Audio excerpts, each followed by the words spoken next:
Parla Claudia Minutillo, adesso anche ai giornali, da tempo ai magistrati.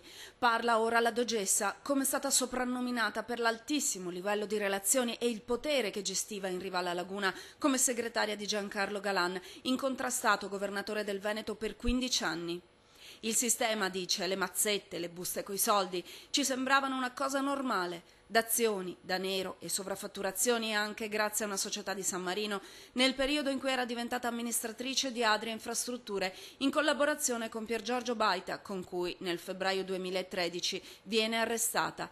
Ma sapevamo già da tempo di essere indagati, dice. Da allora la Dark Lady è diventata figura chiave di un'inchiesta che ha sconvolto politica e business anche oltre i confini del Veneto. Eravamo onnipotenti, racconta, solo quando ci hanno arrestati abbiamo capito la gravità delle nostre azioni, ma siamo immersi in un sistema di corruttela troppo strutturato, troppo consolidato nella pubblica amministrazione e nella magistratura, nella Corte dei Conti e nei TAR fino anche al Consiglio di Stato. Ovunque funziona così, se vuoi lavori pubblici devi fare queste cose.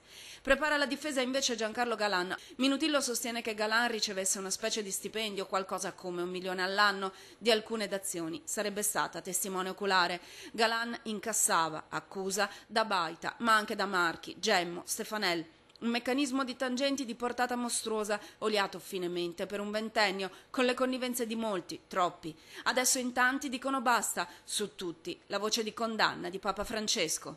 Sono traditori i corrotti. Ma di più, la prima cosa è la definizione del corrotto, uno che ruba, uno che uccide.